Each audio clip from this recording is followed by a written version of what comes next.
Voilà, bonjour les bains, bonjour à tout le monde. On a le grand plaisir aujourd'hui d'accueillir Aurélien Barraud qui est ici. Salut Aurélien. Bonjour. Grand accueil pour un grand monsieur. Magnifique. Donc aujourd'hui, on va parler de ton dernier livre, Aurélien, l'Hypothèse K. On va en parler dans 2 minutes. On va parler d'écologie, de crise écologique, de crise civilisationnelle. On va parler de science. On va parler aussi de poésie, comme c'est marqué sur le plongeon. On va parler de tout ça et de bien plus encore. Avant d'y arriver, est-ce que tu pourrais te présenter? Donc, je m'appelle Aurélien Barraud, je fais un peu d'astrophysique, un peu de philosophie, un peu de poésie, et je suis simplement un habitant de ce monde, poreux à ce qui se passe autour de lui. Généralement, je rappelle que je m'exprime en mon nom propre et que je ne suis pas spécialiste de ce dont je parle. Quand je parle d'écologie, hein, normalement quand je parle de trou noir, je suis un tout petit peu spécialiste. Mais finalement, cette réserve, je la fais de moins en moins parce que ça me pose de moins en moins de problèmes. Parce qu'en réalité, il faudrait être géologue, il faudrait être climatologue, il faudrait être médecin, biologiste, philosophe, mathématicien, physicien, poète. Et donc personne n'est en réalité légitime pour faire face à ce qui, à mon avis, n'est pas simplement un problème écologique, mais véritablement, comme tu le disais, une crise civilisationnelle. Et donc ça me pose de moins en moins problème de m'exprimer en tant qu'être vivant. Parce que ça, je le suis quand même. Voilà. Ça, aucun doute. Ouais, ça a l'air vivant. Absolument. Tu étais venu donc une fois, il y a 4 ans. On avait déjà eu un premier échange. Depuis la dernière fois que tu es venu, avant qu'on parle de ton livre, il y a 4 ans, est-ce que, alors c'est clair que c'est une question vaste, qui appelle peut-être une réponse vaste, mais qu'est-ce qui a changé et qu'est-ce qui n'a pas changé depuis, dans ces 4 dernières années au niveau écologique Alors, ce qui n'a pas changé, c'est que j'avais déjà ces lunettes qui m'avaient valu beaucoup de railleries. Mais il se trouve que j'ai pas racheté de lunettes depuis et que je peux pas avoir le soleil en face de moi. Donc, je suis obligé de les remettre. Plus sérieusement, je crois que nous avons compris que les choses étaient vraisemblablement pires encore que ce qui était envisagé à l'époque. À mon avis, et au-delà du seul problème écologique, ce moment-là, fin 2023, début 2024, a été un grand moment de vérité au niveau international pour le pire, en montrant une situation que je n'aurais pas pu même imaginer dans mes pires cauchemars. Et je crois que globalement, on est en train de découvrir que tout ce qui avait été mis sur la table était non seulement correct, mais était généralement très sous-estimé. Donc il me semble que, hélas, nous ne nous étions pas trompés. Et je ne crois pas qu'on puisse vraiment, vous voyez, se gargariser ou s'enorgueillir de ce que tout le monde appelle la prise de conscience. Bon, moi, il se trouve que je suis français. Il y a quelques jours, il y a eu les élections européennes. Et ce qu'on a vu, c'est, comme partout, essentiellement, une grande montée de l'extrême droite. Alors, ça m'agace un peu parfois l'effet microcosme, vous savez, des écolos qui se parlent entre eux et qui se disent oui, là, il se passe quelque chose. Oui, il se passe quelque chose, en effet. C'est la montée de l'extrême droite, essentiellement partout dans le monde. Donc, ne nous enfermons pas comme ça dans une vision un peu trop enjolivée, qui nous donnerait l'impression que parce que nos amis, nos enfants et nos parents commencent à comprendre, l'essentiel du problème est sous contrôle. Non, non, en réalité, le déni n'a jamais été aussi fort, l'inertie n'a jamais été aussi sensible, et donc je crois que l'angoisse est à son paroxysme. Pardon, on est content d'être là, hein. quelle belle entrée en scène, merci. Euh, bon, on va revenir sur les différents points que tu as mentionnés, en tout cas certains. Juste peut-être pour parler d'abord de ton livre, l'hypothèse K, la science face à la crise écologique. Tu ouvres ton livre avec une note d'avertissement dans laquelle tu annonces que les errances et les erreurs des praticiens et des praticiennes mentionnées dans ton livre te sont en partie adressées. Qu'est-ce que ça veut dire? Il se trouve que je fais partie de ce monde. Je suis même directeur d'un centre de physique théorique. Je suis professeur d'université et donc, bien évidemment, je suis un des rouages du système que je dénonce. Et ça, c'est très important, je crois, de le mentionner, non pas seulement par modestie ou par humilité, mais parce que c'est à la fois un peu grave, parce que je crois être un des pions d'une partie qui est perdue d'avance, et ce n'est pas très glorieux. Mais en même temps, c'est pas dramatique non plus, parce que je trouve qu'il y a une erreur conceptuelle à chercher en quelque sorte l'exemplarité ou ce que je pourrais appeler la sympathie amicale dans une parole qui n'a pas vocation à l'être. Pour le dire de façon plus claire, Moi, ce que j'aimerais, c'est que vous soyez d'accord avec moi. Ce que j'aimerais, c'est vous convaincre qu'il y a quelque chose de correct dans mon analyse. Mais que vous ne m'aimiez pas en tant que personne, ça m'indiffère totalement. Et donc, ça n'a aucune importance que je sois ou non exemplaire. Je préfère le mettre sur la table en disant: je ne suis pas un gourou, je ne suis pas un prophète, je n'ai rien à vendre, je ne vous demande pas de rejoindre une secte ou que sais-je. Et donc, je vous le dis tout de suite, je ne suis pas exemplaire. Mais c'est pas grave, je suis pas candidat aux élections, moi. Donc vous pourrez pas l'utiliser contre moi. Ça me dérange pas du tout. Donc j'ai eu une voiture de sport dans le passé, je l'ai plus hein, quand même, rassurez-vous. Mais j'ai eu une voiture de sport, j'ai pris l'avion, etc., etc., etc. Vous pouvez en trouver long comme ça dans la liste des choses à fouiller, mais ça n'a aucune importance. Je ne vous demande pas de m'aimer, je vous demande juste de m'écouter.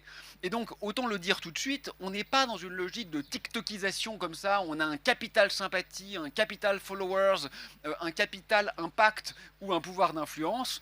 On est simplement dans un débat d'idées et par conséquent, je crois que ce qui est important, c'est justement de produire une analyse qui nous mette nous-mêmes en défaut. C'est pas important, c'est pas souhaitable de chercher une fois de plus la surenchère affirmatrice d'une parole en quelque sorte confortable qui permettrait de nous assurer que nous sommes cohérents avec elle-même. Non, on ne peut qu'être incohérent avec toute posture, un tant soit peu, rationnelle et rigoureuse. Et tant pis. Belle entrée en matière. Voilà, les avertissements ont été faits, le cadre est posé. On va parler donc plus concrètement de ton livre. Tu écris dès l'ouverture de ton livre, en parlant de la situation actuelle, on revient à ce que je disais tout à l'heure, ni un drame écologique, ni une crise climatique, ni un délitement social, une catastrophe civilisationnelle. Voilà où nous en sommes. Un effondrement de la vie et une perte de sens. Le premier étant, en partie, une conséquence de la seconde. La dernière fois, quand tu étais là, on avait parlé pas mal de l'effondrement de la vie, notamment le 6e plus grand effondrement de l'histoire. Alors, est-ce qu'on peut parler maintenant, peut-être commencer à parler un peu de cette perte de sens, cette catastrophe civilisationnelle, et puis le lien qu'il y a entre les deux? Alors ça, je pense que c'est vraiment très important. Parce qu'il y a plusieurs niveaux d'analyse. Donc il y a le niveau zéro, hein, c'est ne pas se rendre compte qu'il y a un problème. Bon, ça c'est une sorte de négationnisme qui ne m'intéresse pas tellement et qui n'a plus aucun sens intellectuel. Puis après, vous avez celles et ceux qui ont compris, parce que, je me permets de le rappeler, hein, l'essentiel est déjà fait. On a déjà tué l'essentiel des insectes, l'essentiel des mammifères sauvages et l'essentiel des arbres. Donc c'est pas une crainte pour demain, c'est un constat quant au passé. Et donc, parmi celles et ceux qui ont compris, qui savent cette espèce de vérité incontestable, il y a le niveau d'analyse qui consiste à dire, bon, nous sommes conscientisés, donc nous allons tenter les efforts nécessaires. Et je crois que le dire comme ça, c'est très problématique. Parce que si on le formule de cette manière, c'est d'ailleurs ce que disent souvent nos dirigeants, ils ne le font même pas hein, d'ailleurs, mais ils le disent. Il va falloir se serrer la ceinture. Mais le dire comme ça, c'est faire comme si, dans un monde idéal, nous pourrions continuer à l'identique. C'est faire comme si le vrai problème était un problème de pérennité, parce que, et c'est vrai, nous n'avons pas les ressources, par exemple, pour continuer ainsi éternellement. Mais c'est même pas ça la question. La question est, quand bien même nous le pourrions, est-ce que nous le voudrions? Et je me permets de vous faire remarquer qu'à l'échelle de l'histoire, les dictatures ont été beaucoup plus pérennes que les démocraties. Et alors, c'est pas pour autant qu'elles sont souhaitables, n'est-ce pas? C'est pas pour autant qu'elles sont souhaitables. Ce n'est pas parce que quelque chose est durable que quelque chose est désirable. Et donc, pour ce qui est du monde que nous sommes en train de façonner, plutôt que de diriger entièrement nos regards sur comment tenter de le rendre durable, généralement sans y parvenir, nous ferions mieux de nous demander, est-il véritablement désirable? Et bien évidemment, la réponse est dans la question, c'est ce qu'on appelle une question rhétorique, parce que si on y réfléchit un peu, l'essentiel de ce qui aujourd'hui met effectivement, factuellement, la biosphère en danger, ne nous rend pas même heureux. Ne nous rend pas même heureux. Je ne vais pas donner d'exemple à ce stade, on y viendra sans doute par la suite, mais que vous pensiez à l'intelligence artificielle, que vous pensiez au développement métastatique des réseaux sociaux qui n'ont rien de sociaux, que vous pensiez au règne de la finance, et je peux le dire puisqu'on est à Genève, honnêtement, ça ne nous rend pas heureux. Donc la question n'est pas comment continuer encore un peu plus, sachant qu'il y a des contraintes. La question est, ne nous sommes-nous pas plutôt fourvoyés quant à la direction suivie? Auquel cas, et si cette hypothèse est correcte, eh bien, il adviendrait que la situation n'est pas aussi dramatique que je l'ai laissé entendre en introduction. Parce que ce qui permettrait de venir à bout de cette inconsistance en termes matériels, hein, c'est-à-dire qu'effectivement nous allons dans le mur, est aussi ce qui permettrait de nous redonner tout simplement un peu de sens. Et le sens, c'est fondamental parce que nous sommes très doués de façon sociétale pour l'inertie. C'est-à-dire qu'en réalité, quand vous regardez comment fonctionne le pouvoir politique, c'est toujours sous hypothèse d'inertie. L'inertie, vous savez, en physique, c'est la capacité des corps à continuer de faire ce qu'ils sont en train de faire. Hein, c'est ce qu'a découvert Newton. C'est que, en fait, l'état naturel des corps, c'est pas le repos, contrairement à ce que croyait Aristote. C'est de continuer de faire ce qu'ils sont en train de faire. Et c'est exactement ce que font nos dirigeants. Mais en même temps, ils le font parce qu'on leur demande. Hein. La faute est bien autant la nôtre que la leur. Et pourquoi est-ce que c'est une faute? Parce qu'en réalité, il n'y a aucune raison objective que la voie qui a été tentée, qui est extrêmement contingente, qui n'est qu'une parmi une infinité d'autres, ait été, dirais-je, par chance ou par malchance, du premier coup, la meilleure tentative possible. Il conviendra donc par la suite de réfléchir à ces autres voies possibles, ces autres contingences et voir quels sont les points de fuite possibles. On y arrive dans quelques minutes. Donc c'est vrai qu'on parle aujourd'hui, alors plus spécifiquement de crise civilisationnelle. C'est vrai que souvent quand on parle de ces questions, on parle beaucoup, ou quasiment exclusivement de crise climatique. Un petit peu comme si la question c'était exclusivement ou quasiment exclusivement le climat. C'est un peu ce qui ressort souvent. Et puis comme tu le dis, c'est qu'une petite partie du problème. Donc, à ton sens, pourquoi se concentrer sur la question du climat alors, une question naïve, mais pourquoi est-ce que c'est qu'une petite partie du problème?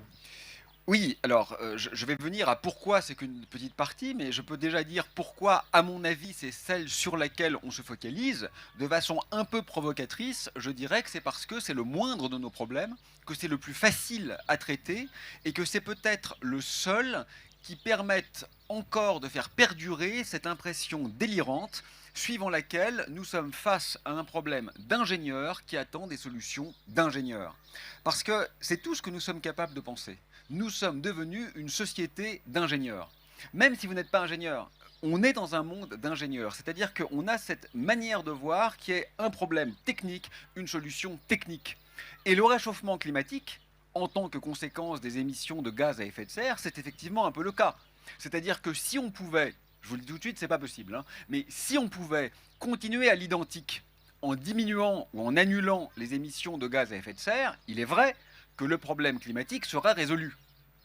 Et donc, cette manière de se surfocaliser sur le climat, c'est une manière de nous faire croire, mais c'est une sorte d'illusion collective, hein, c'est pas un complot fomenté par quelques-uns, c'est une sorte de magie collective qui nous pousse à nous dire allez, on va encore pouvoir continuer un peu dans la pensée inertielle, c'est-à-dire sans bifurcation, sans clinamen, sans turbulence, sans ailleurs, sans déconstruction, sans risque. Pourquoi?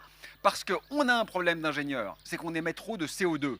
Or, un problème d'ingénieur, ça se résout. Et là, c'est une triple erreur. C'est d'abord une erreur parce qu'on ne parvient pas à le résoudre. Vous avez vu que les émissions de gaz à effet de serre continuent d'augmenter, quelles que soient les conclusions des COP. C'est ensuite une erreur parce que quand bien même on le résoudrait, nous demeurerions dans une catastrophe du point de vue de la biodiversité. Et c'est une troisième erreur parce que quand bien même la catastrophe de la biodiversité serait endiguée, nous demeurerions dans un affaissement du sens et de ce que, on y reviendra, j'appellerais notre puissance d'être. Alors pour être un peu pragmatique, parce que là je me rends compte que je commence à partir dans mes trucs, pour être un peu pragmatique, pourquoi ce n'est qu'un petit bout du problème? D'abord, réponse d'ingénieur. Parce que dans l'affaissement de la vie sur Terre, vous le savez bien sûr, le réchauffement climatique jusqu'à ce stade n'a pratiquement joué aucun rôle. Ça ne veut pas dire que ce n'est pas un problème, hein. Il va devenir problématique. On est tous d'accord là-dessus. Vous pouvez me reprocher beaucoup de choses, mais pas d'être climato-sceptique quand même. Donc ça, on est d'accord. Mais à ce stade, il n'a pas joué de rôle. Pourquoi? Parce qu'il y a beaucoup d'autres facteurs qui sont encore plus importants, notamment la destruction des espaces naturels. Hein, les vivants non humains, et certains vivants humains d'ailleurs, n'ont plus de lieu pour vivre, et par conséquent, ils meurent. La pollution, qui n'a rien à voir avec le réchauffement climatique. Hein. Vous êtes bien d'accord que si là je déverse du mercure dans le lac Léman, ça ne change rien à la température moyenne de la Terre. mais j'ai quand même détruit tout l'écosystème. Donc c'est un problème complètement différent, la pollution. L'introduction par les humains d'espèces invasives, l'interruption des cycles biogéochimiques, et ainsi de suite. Donc vous avez beaucoup d'autres causes aujourd'hui d'affaissement de la vie que le réchauffement climatique. Donc en ce sens qu'on va dire trivial, ce n'est qu'une partie du problème. Mais il y a un sens plus profond en lequel ce n'est aussi qu'une partie de la catastrophe, c'est que quand bien même nous attellerions à tous les points que je viens de mentionner, en fait c'est traiter les conséquences ça, et pas les causes. Vous voyez, c'est un peu comme si vous aviez une grave maladie, une maladie systémique, comme diraient les médecins. Et puis en fait, on s'attaque à votre mal de tête, on s'attaque à votre rhumatisme, on s'attaque à votre mal aux pieds, à votre mal au ventre. Mais en fait, tant qu'on n'a pas compris que vous avez, que sais-je, un cancer ou autre chose, en fait, on n'a aucune chance de vous guérir. On ne peut pas avoir une médecine comme ça qui est purement symptomatologique. Il faut une médecine étiologique, c'est-à-dire qui travaille sur les causes et non pas seulement sur les conséquences. Et tout ce qu'on vient de dire là, vous voyez, la pollution, le réchauffement, la disparition des espaces de vie, l'interruption des cycles, les espèces qui se dévorent les unes les autres, etc. Ce sont des conséquences, ça. Ce sont des conséquences de quoi?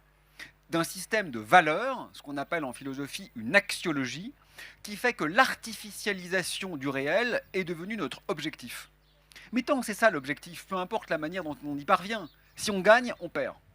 Et pour faire une analogie qui là encore n'est pas tout à fait anachronique, quand vous êtes en train de balancer des bombes, c'est pas très intéressant de faire des bombes issues du commerce équitable en matériaux bio. À la fin, si c'est toujours des bombes, à la fin les gamins vont toujours mourir.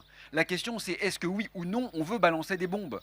C'est pas de faire des bombes qui sont construites par des travailleurs bien payés, c'est quand même très secondaire comme problème. Et c'est ce qu'on fait avec la biosphère. Aujourd'hui, on a décidé, parce que nos économistes l'ont décrété de façon totalement délirante, que raser une forêt pour créer un parking de supermarché, c'était de la croissance. Donc c'est bien, c'est quelque chose qu'il faut faire. Peu importe la manière dont on rase la forêt, tant qu'on le fait, on a perdu. La vie a perdu.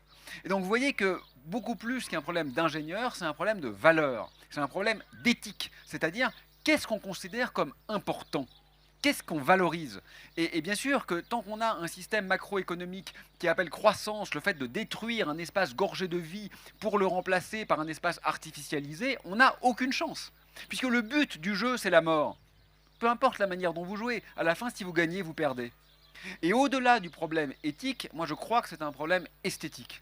Parce que fondamentalement, dans les pires circonstances, dans les pires massacres, la seule chose qui perdure, c'est la beauté. La seule chose que vous ne pouvez pas acheter, c'est la beauté. Et donc, c'est la raison pour laquelle j'en appelle un peu au poétique, mais on y reviendra, pour moi, poétique, c'est beaucoup plus qu'esthétique. Mais là, pour l'instant, je parle juste de la dimension esthétique, c'est-à-dire à nous demander ce qui est beau. Et c'est très important, et c'est pas du tout secondaire, et c'est pas du tout anodin, et c'est pas du tout une sorte de rêverie bucolique, utopique, d'intello aux cheveux longs. Non, non, pas du tout, c'est très concret en fait. C'est qu'est-ce qu'on aime. Et j'en ai parlé avec des chefs d'entreprise, des gens très riches, très puissants, et je leur ai dit, mais quand même, pourquoi vous le faites? Et je croyais être un peu insultant en disant, bon, je pose des questions très naïves à des gens très, très brillants. Et en fait, ils m'ont dit, ah mais vous avez raison, on s'est jamais posé la question.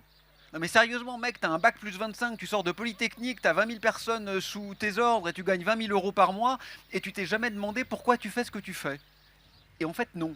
Et je leur jette pas la pierre. C'est pareil dans mon métier, c'est pareil pour moi et c'est pareil pour nous tous ici. L'immense majorité de ce qu'on fait, on le fait par inertie. Et donc se demander ce qui est beau, c'est-à-dire ce qu'on aime en réalité, hein, c'est pas du tout une question anodine, c'est une question très concrète, très effective en fait. Et il me semble que commencer à se la poser, c'est extraordinairement plus important que d'essayer de faire des bilans carbone et de se dire bon aujourd'hui je vais pas faire tel déplacement ou je vais prendre le train. Bien sûr, faut le faire. Bien sûr, si on peut aussi faire attention au bilan carbone, bravo, super. Mais c'est de l'infime ça, c'est pas de l'immense. Et maintenant il faut regarder l'immense. Magnifique. Non, non, non, non. Voilà, et comme j'ai dit tout à l'heure, n'hésitez pas à vous asseoir sur la chaise si vous voulez demander la parole pour poser des questions. On continue dans tous les cas, voilà. Plus spécifiquement donc par rapport au livre. Donc tu as parlé dans ce que tu viens de dire de cette question du solutionnisme ou du techno-solutionnisme, en effet, ce qui tend à voir la crise uniquement comme des problèmes à régler, souvent comme des problèmes à régler techniques.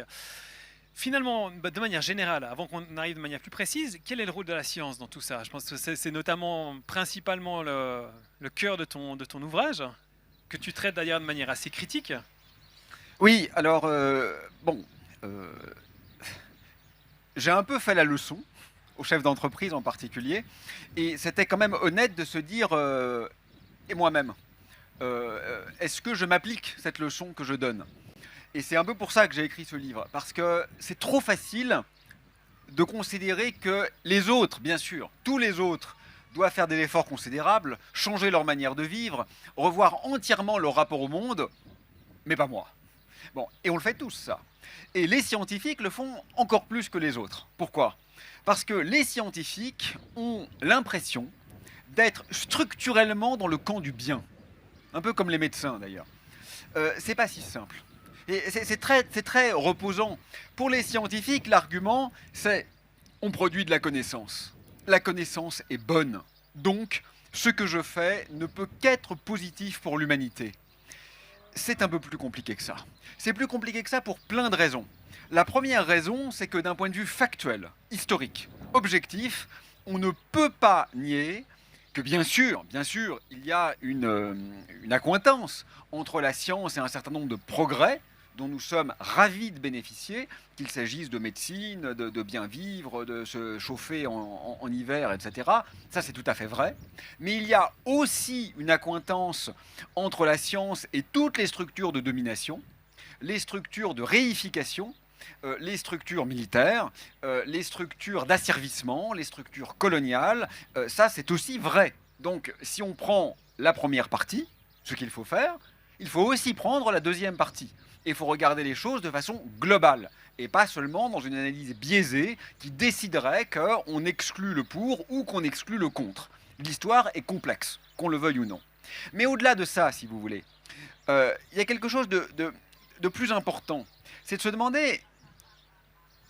Il faut vraiment que je sois précis là, parce qu'il y a le côté évident. Par exemple, on pourrait se dire, il y a la mauvaise science, c'est celle qui construit des armes. Puis il y a la bonne science, ce serait la mienne, celle qui regarde les étoiles. Mais ça encore, c'est trop facile. C'est trop facile, parce que c'est plus subtil que ça.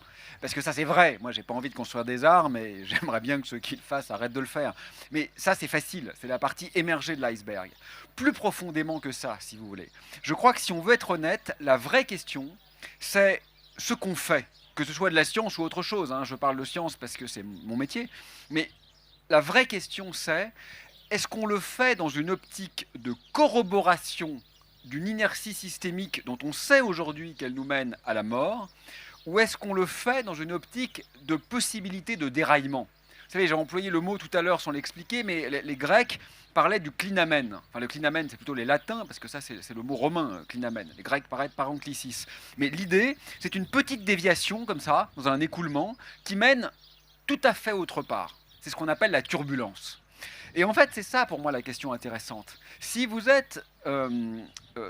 voulez vous demander si ce que vous faites est plutôt bénéfique ou plutôt maléfique, je ne crois pas que le bon prisme soit je fais mon bilan carbone. Si j'émets peu de CO2, je suis un gentil. Si j'émets beaucoup de CO2, je suis un méchant. Je crois que c'est pas vrai. C'est plus subtil que ça. Ou alors, si je produis du savoir, je suis un gentil. Si je produis des objets matériels inutiles, je suis un méchant. C'est un peu vrai quand même, hein. Mais c'est pas complètement vrai. Moi, ce que je vous propose comme dichotomie, à mon avis, un peu plus subtile, c'est est-ce que je produis de l'inertie ou du déraillement? C'est-à-dire, est-ce que ce que je fais corrobore le monde tel qu'il est? Auquel cas, que vous le vouliez ou non, vous êtes quand même, et c'est mon cas, hein, un rouage de quelque chose qui mène à la mort? Ou est-ce que ce que je fais produit de l'ailleurs? Alors évidemment, l'ailleurs, ça peut être pire aussi, hein. Faut faire attention. C'est pas parce que c'est différent que c'est forcément mieux. Mais au moins, ça nous donne une chance. Et pour la science, la question, elle est claire. Il y a aujourd'hui, et c'est l'essentiel de ce qu'on fait dans les laboratoires, une science de corroboration qui produit des résultats qui sont de la science de raffinement de ce qu'on sait déjà. La grandeur qui est connue avec 5 chiffres significatifs, on va la calculer avec 7 chiffres significatifs. On va faire des instruments toujours plus grands, toujours plus puissants, on va attirer de plus en plus de thésards, on va augmenter son impact, sa visibilité, son indice H, son taux de publication, son taux de citation, le nombre d'étudiants dans la fac, etc. Ça, c'est une science productiviste. Elle peut mener à des résultats intéressants, mais il n'empêche qu'elle corrobore le monde tel qu'il est. Et je crois qu'elle est nocive. Mais la même science, alors pas faite pareil, mais la même au sens où on ne va pas changer les équations de la physique pour les rendre écolos, hein, évidemment. Ça n'aurait aucun sens. Mais la même science au sens où c'est toujours les mêmes équations. Mais on se dit, au lieu de l'employer pour corroborer le monde tel qu'il est, je vais chercher en quoi elle me permet de créer de l'ailleurs, de l'imprévu, de l'inenvisagé, de l'inanticipable. Et là, elle devient extraordinairement bénéfique, cette science, parce qu'elle nous donne un peu de jeu dans le système. Et si on est honnête, ça ne serait pas très difficile, parce que la science, elle nous montre quoi en réalité? Que le monde n'est pas exactement ce qu'on croyait. C'est ça qui est beau dans la science. Je ne sais pas si certains ou certaines d'entre vous connaissent un peu la mécanique quantique, la relativité générale, ou ce genre de choses. Là, on n'a pas le temps d'en parler, on n'est pas là pour ça. Mais je vous montrerai, si vous me réinvitez, que le monde est beaucoup plus subtil, plus beau, plus diversifié, diapré et protéiforme que ce qu'on supposait. Cette science-là, elle est belle, parce qu'elle nous dit mais en fait, j'avais pas compris le monde dans lequel je vivais. Et ça réenchante le réel, et ça nous donne une chance. Pourquoi? Parce que tout notre système ensuite, que vous parliez d'éthique, de logique, d'esthétique, ou même de politique, tout ça est fondé sur une ontologie, c'est-à-dire une description du monde. Quand la science revoit l'ontologie, elle nous donne une chance. Et donc, je pense que c'est ça la question qu'il faut qu'on se pose, en science et ailleurs, c'est est-ce que je mets du jeu dans le système? Et si la réponse est non, même avec un bilan carbone nul ou négatif, je crois que je suis maléfique. Et c'est vrai que tu viens de dire, cette science, finalement, elle s'attelle à décrire le réel tel qu'elle le perçoit, souvent de manière très quantifiable à travers des chiffres. Il y a vraiment cette approche que certains nomment quantophrénique, presque de réduire le réel uniquement à une approche quantitative. Est-ce que là aussi, le fait de cette approche par la quantité, par le chiffre, est-ce que c'est un biais important qui empêche un quelconque changement, un quelconque clinamen, parce qu'on perd de vue le qualitatif? Oui, j'étais pas familier avec ce mot, je te remercie, j'adore apprendre des mots. Donc voilà, ma journée est réussie. J'ai bien fait de venir. Et j'aime bien l'idée, en effet... certaines ici, sans doute, aiment la peinture. Mais est-ce qu'il leur viendrait à l'esprit de dire que le monde n'est que peinture? Ça n'a aucun sens. Pourtant, c'est très important, la peinture. Ça a eu un rôle énorme dans l'histoire de la pensée, dans l'histoire de l'humanité, dans l'histoire des représentations, dans l'histoire du rêve, dans l'histoire de l'onirisme, et même dans l'histoire très pragmatique de la représentation, des batailles, des victoires, de l'idéal, de la beauté, de la laideur, de la hideur. C'est très important, la peinture. Mais qui dirait que la totalité du réel est peinture? Ça n'a aucun sens. Pareil pour la musique, pareil pour la littérature. Eh bien moi, je prétends simplement que c'est vrai aussi pour la science. La science est merveilleuse. Moi, je suis ravi de la pratiquer. Je vous assure qu'on pourrait presque pleurer d'émotion en regardant comment les équations d'Einstein expriment le ballet macabre que constitue la danse de deux trous noirs avant leur coalescence. Il n'empêche que, malgré cette beauté, dont je suis un fervent apôtre, la science n'est qu'une projection parmi une infinité d'autres sur le réel. Et je crois que la société technoscientiste, capitaliste, occidentale a ontologisé la science. C'est-à-dire qu'on en a fini par croire que le rapport au réel qui est permis par la science est en fait le dévoilement du réel en tant que tel. Cette idée me paraît parfaitement folle. Elle n'est corroborée absolument par aucune expérience, absolument par aucune découverte, absolument par aucune évolution épistémique. Elle relève d'une croyance magique, presque religieuse au sens péjoratif du terme, parce qu'il y a aussi une très grande beauté dans le sacré, disons une sorte d'intégrisme en quelque sorte. Voilà. Et donc, je crois qu'il faut la déconstruire. Parce que la science est extraordinairement belle dans son champ propre. Mais en effet, en tout cas la science dure que je pratique, les sciences dites exactes, la physique, les mathématiques, une partie de la biologie, ces sciences-là, la chimie bien sûr, ces sciences-là sont des sciences extrêmement réifiantes. Mais enfin, bon, on sait quand même essentiellement calculer la trajectoire des boules sur un plan incliné, quoi. Un peu plus que ça, mais à peine plus que ça. Je vous assure, le monde ne se réduit pas à ça. Je vous le promets. Et c'est ça qui est dramatique. Ce n'est pas qu'on aime la science. Moi, je suis ravi de voir des gamins qui aiment la science. Je suis ravi de voir mes étudiants aimer la science. Je suis ravi de voir un de mes fils faire de la science. On aime la science. Mais on aime la science comme la peinture. C'est magnifique, mais ce n'est pas la totalité du réel. C'est ce que proposait par exemple le philosophe américain Nelson Goodman, qui était professeur à Harvard, et qui proposait de voir la science comme une manière de faire un monde. Toutes nos activités cognitives sont des manières de faire des mondes. Ce sont des créations sous contrainte. Je trouve que c'est une très belle manière de l'opposer. La science est merveilleuse, elle est très utile dans certaines circonstances et très insuffisante dans beaucoup d'autres. Très insuffisante dans beaucoup d'autres. Et rien ne m'agace plus quand on parle de cette catastrophe écologique et civilisationnelle que d'entendre certains me dire vous avez raison, pour s'en sortir, il faut un scientifique au pouvoir. D'abord, j'ai pas raison puisque j'ai jamais dit ça, et ensuite, ça serait la pire des choses. Enfin, la pire des choses. Il y a des gens bien parmi les scientifiques, ça peut arriver sur un malentendu, mais je veux dire que c'est pas en tant que scientifique que j'aimerais que quelqu'un nous dirige. Ça n'a aucun sens. La question qui est importante aujourd'hui, c'est de savoir ce qu'on veut. C'est pas une question scientifique. Tout détruire autour de nous, c'est pas une erreur scientifique. Scientifiquement, c'est pas faux, la preuve, ça marche. Bah, c'est pas faux puisque ça marche. On est en train de le faire. On est en train de tout détruire. Donc vous pouvez pas dire que c'est une erreur scientifique. Scientifiquement, c'est pas du tout une erreur, ça fonctionne. La question, c'est pas de savoir ce qui est scientifiquement juste. Même la guerre, même le torture, même les massacres sont scientifiquement justes. La question est de savoir ce qui est éthiquement, esthétiquement, philosophiquement, poétiquement désirable. Une fois qu'on a décidé ce qu'on veut, la science peut éventuellement aider. Ça, c'est vrai. Elle peut éventuellement nous dire aussi que de toute façon, ce qu'on a construit ne va pas durer. Ça, c'est vrai. Mais c'est secondaire, ça. C'est très secondaire. La question fondamentale, c'est qu'est-ce qui a de la valeur pour nous? Qu'est-ce qui nous importe? Où on veut aller? Et vous voyez bien que ça, c'est une question qui est fondamentalement non scientifique. Mais qu'il est ontologiquement non scientifique, pas secondairement. C'est pas simplement qu'elle dépasse un peu la science, c'est qu'elle a absolument rien de scientifique. Et donc, bien souvent, les dictateurs, par exemple, utilisent la science pour arriver à leur fin. Ça ne veut pas dire que la science est mauvaise. Ça veut dire qu'un système dégueulasse peut être scientifiquement parfaitement opérant. C'est pas une question scientifique. Où veut-on aller? Et cette question-là, très curieusement, on la met pas du tout sur la table. Regardez les programmes des élections. En fait, les candidats et candidates, alors je ne vais pas dire qu'ils disent tous la même chose, c'est pas vrai, il y a des différences, et comme vous l'avez déjà compris, j'ai mes préférences. Mais enfin, c'est quand même très peu exploratoire. Même de l'extrême droite à l'extrême gauche, dans la terminologie d'ailleurs que je récuse des médias, vous voyez bien qu'on met très peu en réalité de vacillement sur la table. On a quand même essentiellement l'idée qu'il faut continuer de la même manière, et puis on a différentes visions sur comment y parvenir.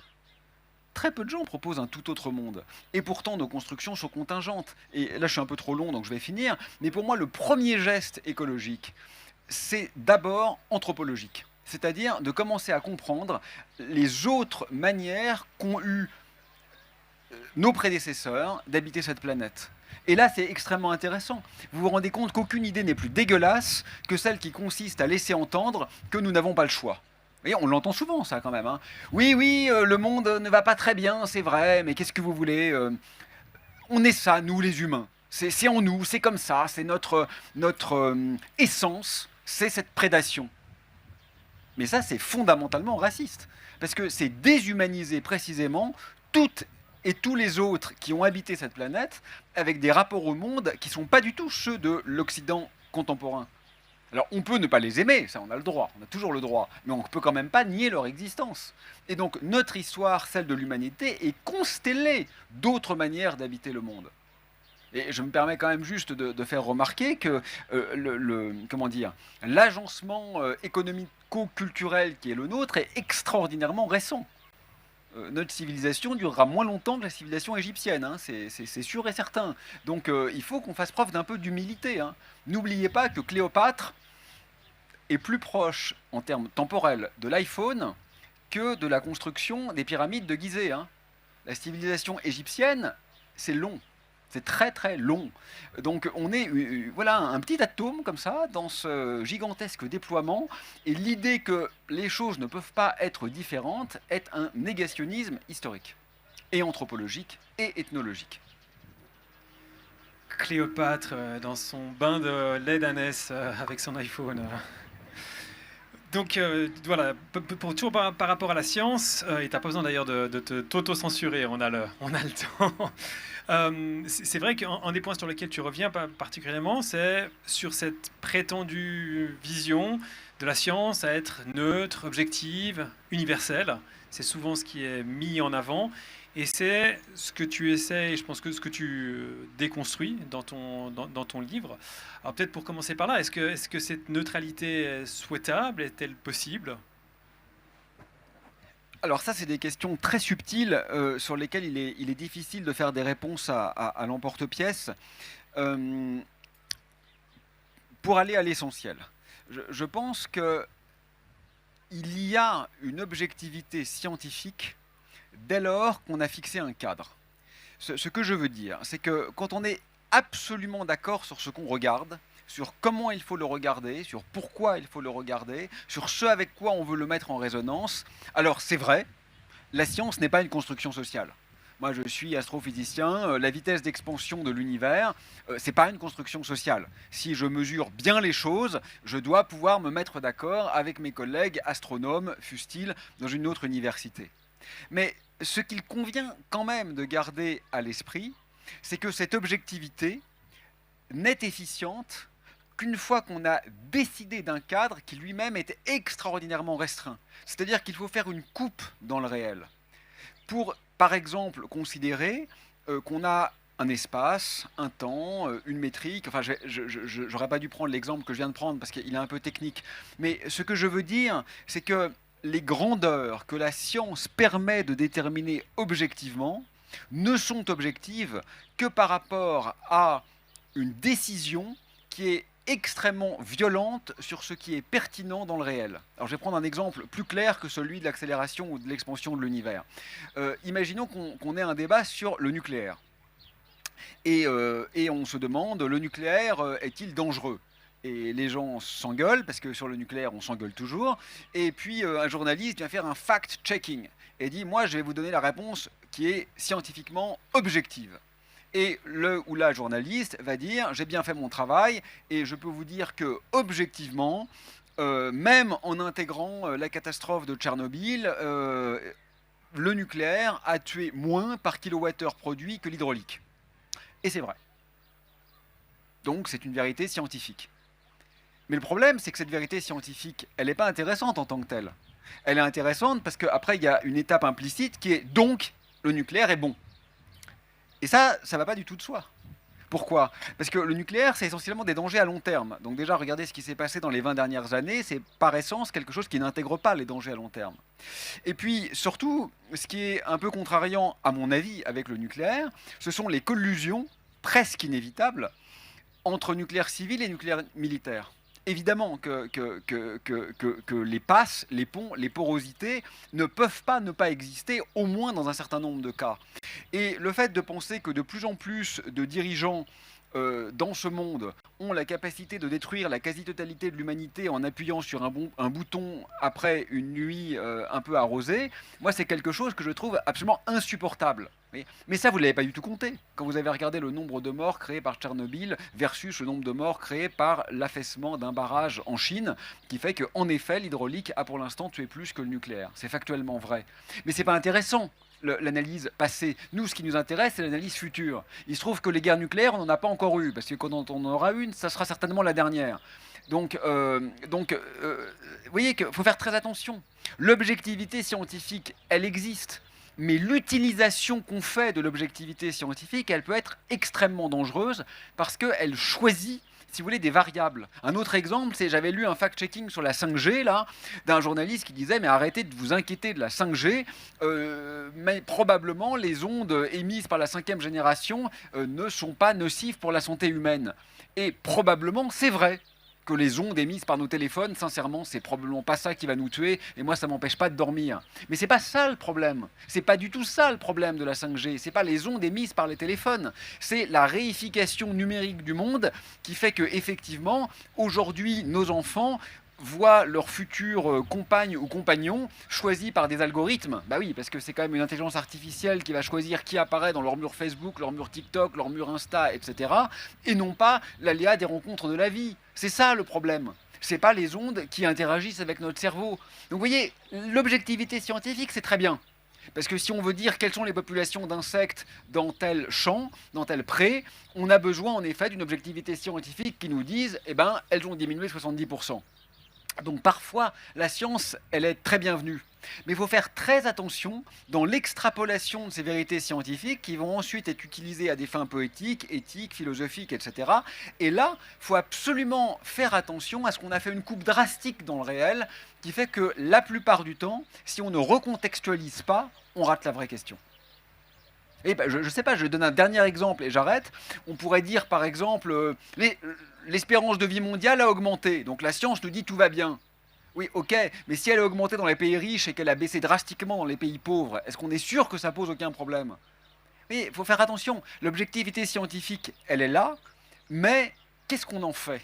Et dès qu'on veut en faire quelque chose, il y a une gigantesque subjectivité qu'il faut absolument réinviter dans la partie. Voilà, on a une première personne qui se jette dans le bain. La première question est toujours la plus difficile. Donc merci de la prendre. Il faut juste parler près du micro parce que sinon on ne vous entend pas. Voilà, c'est vrai que c'est un peu impressionnant de venir ici. Vous nous dites que la science n'est pas tout, et puis que ce qui est important, c'est de savoir qu'est-ce qu'on désire. Et puis, quel est le rôle de la poésie alors dans tout ça? Donc manifestement, c'était pas une chaise électrique. Ouf. Alors, effectivement, je parle pas mal du poétique en ce moment. Alors d'abord, je vais faire une petite distinction sémantique que j'invente, hein, donc qui est contestable, mais juste pour savoir le sens que je donne aux mots. La poésie, c'est essentiellement un genre littéraire. Bon, tout le monde sait ce qu'est la poésie, qu'on peut aimer ou ne pas aimer, on peut y être sensible ou non. Bon.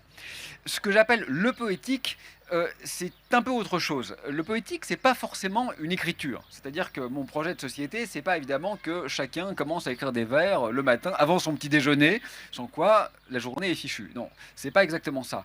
Ce que j'appelle le poétique plus sérieusement, c'est ce qui s'opposerait au prosaïque. Et le prosaïque, ça serait tout ce qui est machinique, reproductible, normé, quantifiable. C'est en fait tout ce qui relève du secondaire. Donc, quand je tente de faire l'apologie du poétique contre le prosaïque, ça serait une façon de privilégier la vie contre la chose, de privilégier l'épiphanie de l'amour contre l'inertie de la production. Ça serait une façon de privilégier la communion contre la communication. Autrement dit, le poétique, c'est ce qui fait que nous sommes nous. Parce que prosaïquement, ben, votre corps, c'est quasiment le même que le mien. Et pourtant, on ne se connaît pas. Votre histoire n'est pas la mienne, vos amours ne sont pas les miens, vos idées ne sont pas les miennes. On n'a rien à voir, en fait.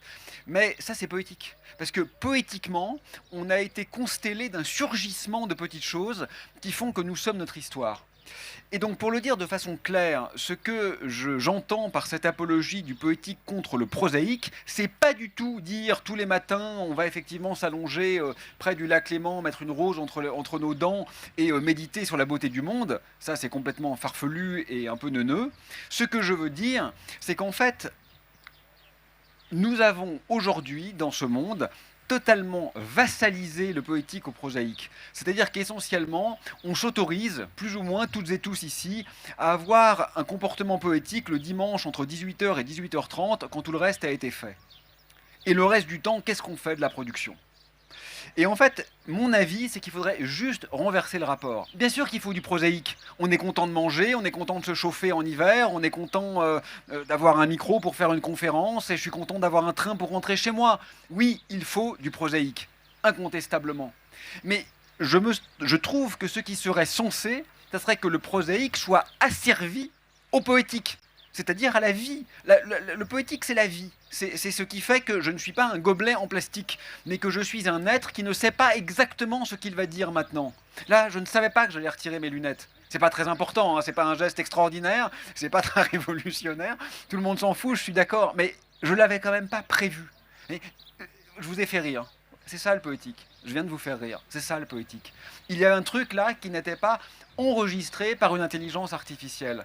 Et donc il me semble que en fait c'est pas du tout un point de vue révolutionnaire ou anarcho-communiste de dire bah non, en tant que vivant on devrait privilégier la vie et on devrait faire en sorte que tout ce qui est prosaïque soit au service de la vie. C'est pas une vision babacool en fait, même si j'ai rien contre les babacool. C'est une vision très élémentaire qui consiste à dire bah, on n'a rien contre les choses tant que les choses sont au service de la puissance d'être. Et si on est un peu honnête, quand on regarde les délires actuels autour de l'intelligence artificielle, ce qu'on se rend compte, c'est que ce qui se passe, c'est exactement l'inverse. Je suis un peu long, c'est pas grave, je peux encore continuer. Non, prends ton temps. Ne nous laissons plus avoir par la technodébilité qui consiste à dire oui, il y a quelques bénéfices en médecine. Je m'en fous. C'est complètement idiot de dire ça. Si vous rasez toutes les forêts du monde à la recherche de molécules médicinales, il y aura quelques molécules en médecine. Et 3 mois après, on sera tous morts. Il faut regarder la balance bénéfice-risque, pas que les bénéfices. Ça n'a aucun intérêt de regarder que les bénéfices. Si on distribue ici des AK-47 à tout le monde, il y a quelques personnes qui vont échapper à une agression. Et c'est bien. Mais en contrepartie, vous pouvez être certain qu'il y aura beaucoup de morts. Et c'est mal. On ne peut pas regarder que les aspects positifs. Ça n'a aucun sens. Bon, et donc, ce que je veux dire, c'est que l'intelligence artificielle, bien sûr, il y aura quelques externalités positives. Ok, comme n'importe quoi, hein, comme absolument n'importe quoi. Même les dictatures ont des aspects positifs. Mais enfin, globalement, on les aime pas quand même. On les aime pas. Pourquoi? Parce qu'elles font beaucoup plus de mal que de bien. Donc, ce que je veux dire, c'est que plutôt que de se focaliser sur ces quelques gadgets éventuellement positifs, on ne peut pas ne pas voir aujourd'hui qu'en réalité, ce qui se passe, c'est que notre puissance de vie, notre capacité à être autre chose qu'une machine, est en train de s'affaisser. Mais c'est pas une posture intellectuelle philosophique, ça. Je veux dire, c'est très concret. Je sais pas comment c'est avec la CFF, mais avec la SNCF, depuis qu'il y a des machines, acheter un billet, c'est devenu l'enfer sur Terre. D'ailleurs, accessoirement, les trains n'arrivent plus à l'heure. D'ailleurs, accessoirement, on se fait rembourser un billet de train quand il y a eu une grève, on n'y arrive plus non plus. D'ailleurs, accessoirement, au lieu de pouvoir travailler tranquillement et de voir la beauté du paysage, on est emmerdé par des annonces qui nous expliquent qu'il y a des promotions au bar. C'est devenu l'enfer, le train. Et ces portillons automatiques, il faut scanner un QR code pour rentrer. Pourquoi? Pour lutter contre le terrorisme. Mais merde, ça nous pourrit la vie. C'était important de pouvoir rentrer dans un train quand on était pressé. Moi, ça m'est arrivé récemment. Mon fils a eu des très gros problèmes de santé. Et ben non, j'ai pas le QR code, je peux pas prendre le train parce que j'ai pas de billet. Ben c'est pas grave, j'aurais payé une amende. C'est ça qui était beau, c'est ça qui était poétique dans l'affaire, c'est que d'un seul coup je prenais le train parce que j'en avais besoin. Eh ben non, maintenant vous avez les portillons, en tout cas en France. Peut-être que vous y échappez encore en Suisse. Et donc ce que je veux dire, c'est que toute cette architecture prosaïque qui est là, je crois franchement pas qu'elle nous rende heureux. Et donc la question fondamentale, c'est simplement de renverser le rapport de domination en quelque sorte, hein. Pas seulement sur cette question-là, mais entre autres sur cette question-là, en remettant ce qui vraiment fait sens au centre, mais pour ça, ça impose une réflexion qui est justement de nature non scientifique. Oui.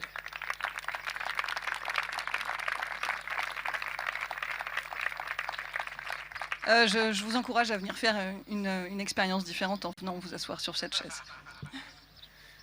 Merci en tout cas pour l'expérience. J'espère qu'elle n'était pas trop traumatisante. N'hésitez pas à la placer libre, hein, les suivantes, les suivants.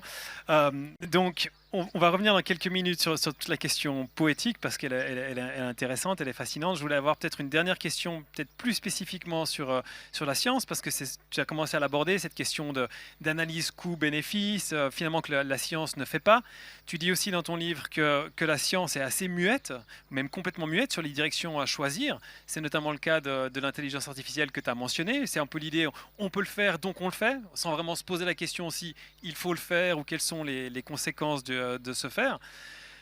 Mais concrètement, est-ce que c'est à la science de réfléchir à ces directions qu'on doit prendre? Est-ce que c'est pas plutôt à nous à vous, à la société de réfléchir, aux politiques, au gouvernement.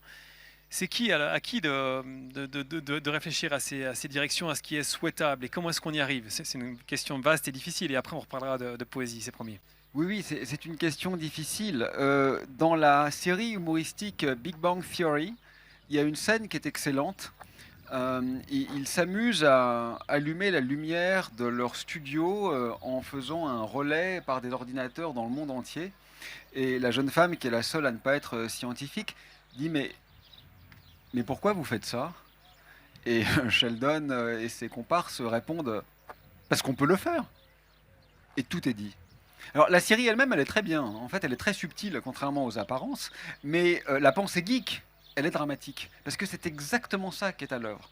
En ce moment, dans la Silicon Valley, ils s'amusent à faire des drones sous-marins. Pourquoi? Parce qu'on peut le faire. Les conséquences dévastatrices que ça aura, non seulement sur les écosystèmes qui se trouvent sous l'eau, mais même sur notre rapport à ces choses. Vous vous rendez compte que ce qui est intéressant dans le surgissement de la vie, c'est précisément une rencontre inopinée. Si notre compréhension de ce qu'est la mer va se résumer maintenant à ce que YouTube nous en montrera, c'est déjà plus la mer, c'est YouTube. C'est pas du tout la même chose. Et donc, cette idée que tout ce qui peut être fait doit être fait, non seulement elle est dramatique, elle est intellectuellement nulle et éthiquement pernicieuse, mais je vous fais remarquer qu'elle est exclusivement réservée à la technologie. C'est-à-dire que, fort heureusement, on ne l'applique nulle part ailleurs. Imaginez si vous disiez à vos employés, si vous êtes chef d'entreprise, je vais te faire subir tout ce que je peux parce que je le peux. Vous aurez un taux de démission assez élevé. Hein. Imaginez si vous le disiez à vos enfants, si vous le disiez à vos collègues, à vos amis, on ne le fait jamais ça, de se dire tout ce qui est possible va être réalisé. C'est vraiment l'apanage de la pensée ingéniérique.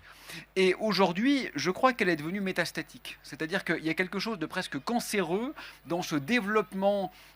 C'est un peu plus qu'une métaphore, voyez-vous, dans ce développement de la technologie. Parce que quand vous regardez la structure d'un cancer, en fait, il devient en grande partie indépendant de l'hôte jusqu'au moment du trépas de l'hôte. Où là, effectivement, le cancer lui-même meurt en quelque sorte. Et c'est un peu ce qui se passe aujourd'hui, je crois, avec la sphère technologique. C'est-à-dire que, dans une large mesure, ce sont quand même des machines qui créent des machines, en tout cas qui construisent des machines. Ce sont aujourd'hui des programmes qui écrivent des programmes. C'est pas des gens qui codent les OS de vos téléphones portables. C'est des intelligences artificielles. C'est des codes qui codent des codes.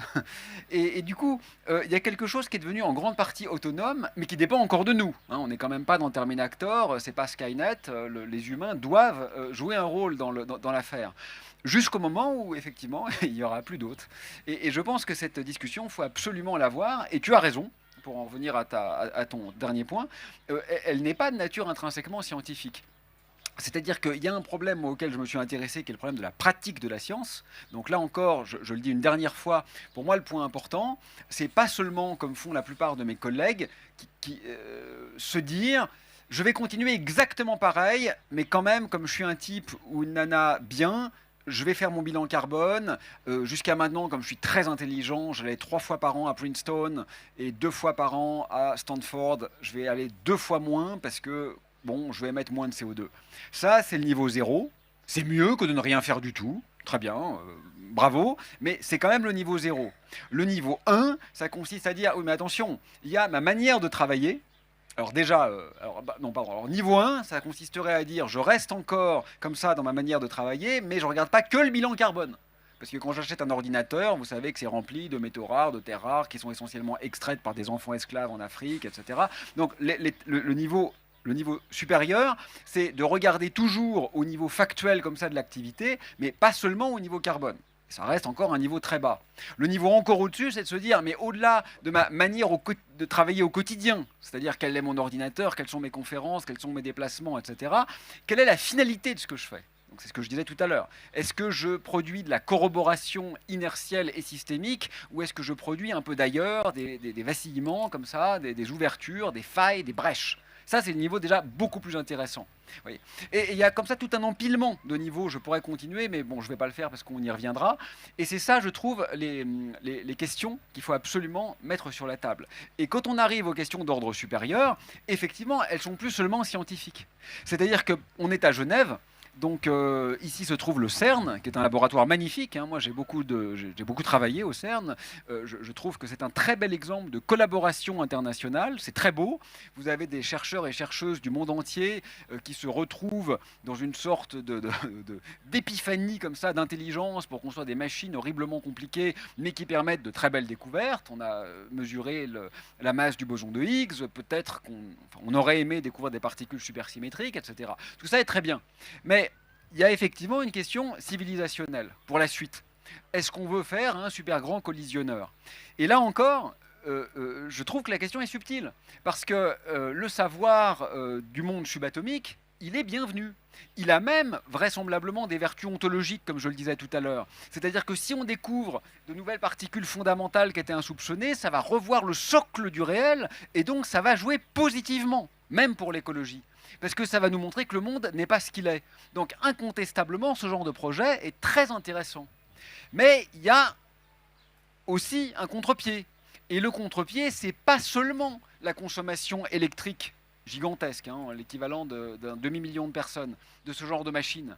C'est pas seulement les 10 millions de mètres cubes de terre qui vont être excavés du sol. Ça, c'est les externalités d'ordre 1. Mais le vrai problème, à mon avis, c'est pas ça. C'est la prééminence donnée à ce rapport totalement machinique et quantifié au réel. Je ne dis pas, il faut vraiment que je sois clair là et précis, je ne dis pas qu'il est faux, je ne dis pas qu'il est inintéressant. Moi, c'est mon métier, j'aime mon métier. Je dis simplement qu'il faut faire attention à la prééminence et à la prévalence qu'on lui confère. Vous voyez ce que je veux dire?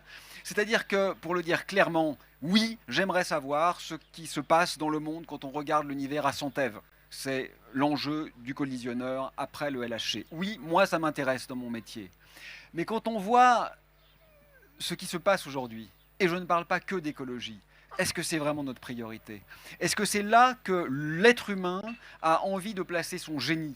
Est-ce qu'on considère vraiment que le porte-drapeau de notre dignité, c'est de construire des machines encore plus grosses, encore plus puissantes, encore plus performantes, encore plus optimisées? C'est une question effectivement sociétale, ce n'est pas une question scientifique.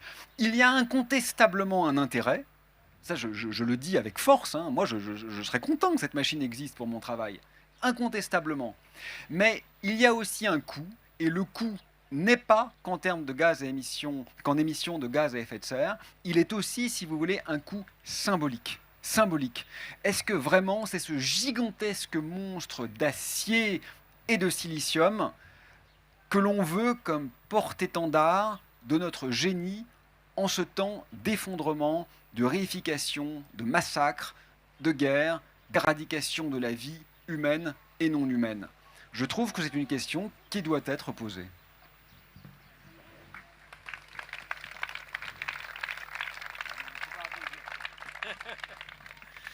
Très bien, deuxième personne du public, deuxième question du public. Merci, enchanté.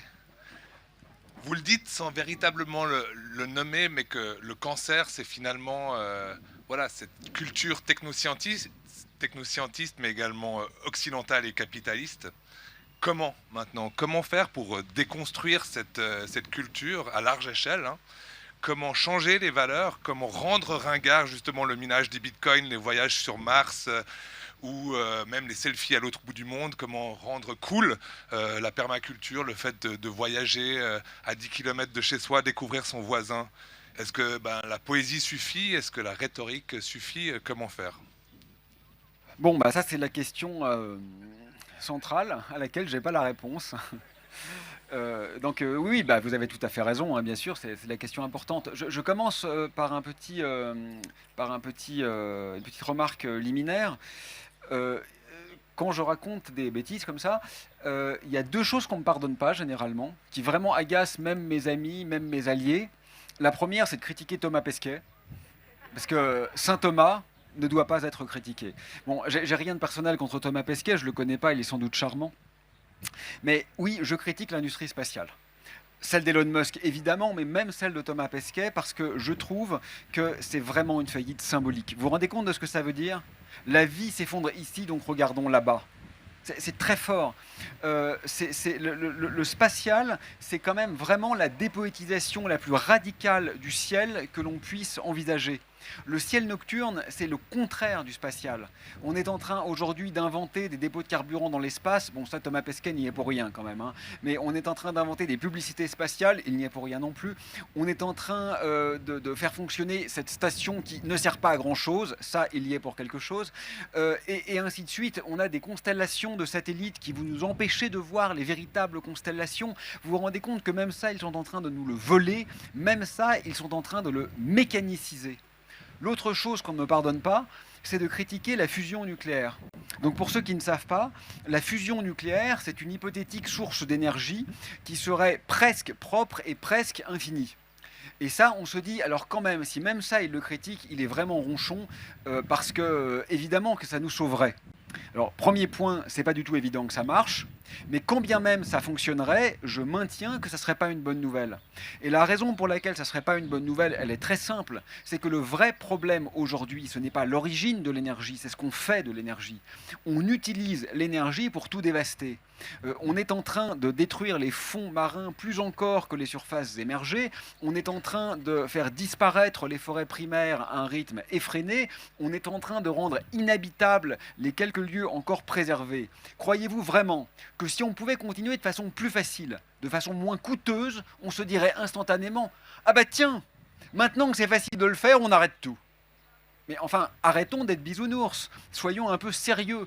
Si nous n'avions plus aucun frein dans notre utilisation de l'énergie, évidemment que si nos valeurs n'ont pas été entièrement remaniées, nous l'utiliserions pour parachever notre travail de réification, de dévitalisation systématique du réel. Donc il faut travailler sur les valeurs et éventuellement après, on cherchera peut-être une source d'énergie qui nous permettrait de travailler de façon améliorative. Mais sincèrement, on en a déjà tellement dans les pays riches que de toute façon, la question n'est pas pour nous. Cette remarque préliminaire étant faite, j'en viens à votre remarque. Alors d'abord, si je savais comment faire, ben, je l'aurais fait. Et vu que j'ai échoué, puisque le monde va de plus en plus mal, c'est la preuve par les faits que j'ai pas la solution.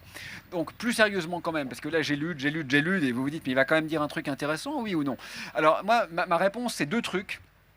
C'est poétique et trahison. Donc poétique, je l'ai déjà un peu mentionné, je le redis juste en un mot. Vraiment, poétique, j'insiste, hein, c'est pas une posture romantico-esthétisante. Pas du tout. Poétique, c'est réaffirmer notre puissance d'être. C'est-à-dire travailler ce qu'il y a de vivant en nous. D'accord? C'est très important. Et ensuite, l'autre point dont je n'ai pas encore parlé, c'est trahison. Alors pourquoi trahison? Alors je fais exprès parce que c'est un peu provocateur, parce que normalement c'est pas bien de trahir. Mais en fait, résistance par exemple, c'est plutôt améliorativement connoté. Les résistants, on aime bien. Mais le problème, c'est que pour résister, il faut savoir contre quoi résister. Et l'ennui, c'est qu'on n'a pas encore vraiment identifié les ennemis, parce qu'on sait très bien qu'on a en grande partie un ennemi intérieur. Parce qu'on est tous et toutes, enfin moi en tout cas, je suis évidemment fautif aussi. Et je participe parce que je dénonce. Et donc c'est compliqué de se battre contre soi-même, et c'est compliqué de savoir avec qui s'allier. On le voit bien en ces temps d'élection.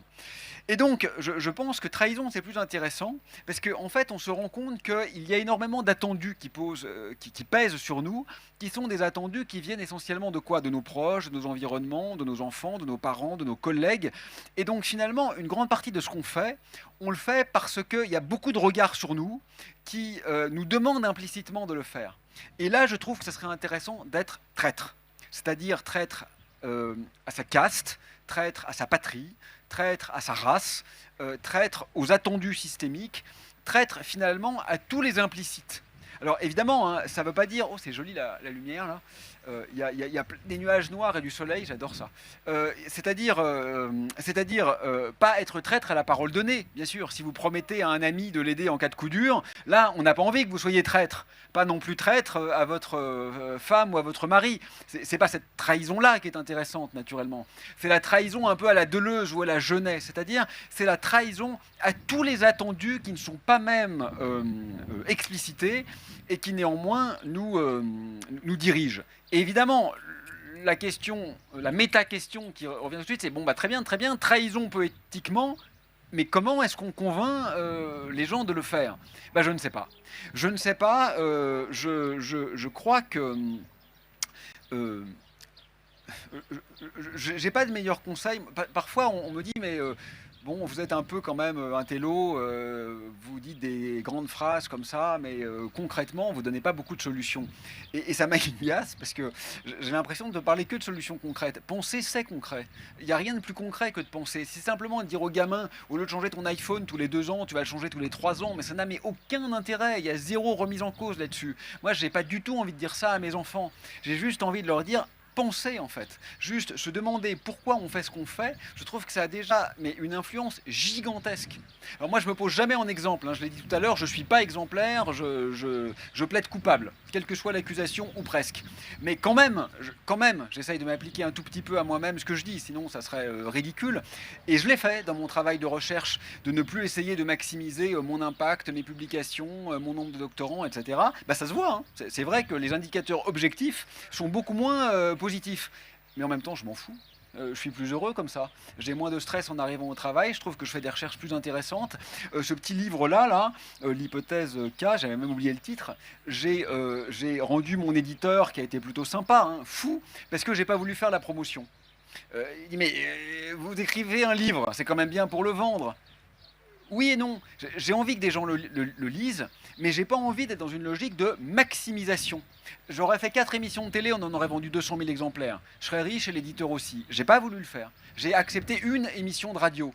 Pourquoi? Ils m'ont dit, alors c'est quand même un peu entre deux chaises, vous allez élever des chèvres dans le Larzac ou vous écrivez des livres.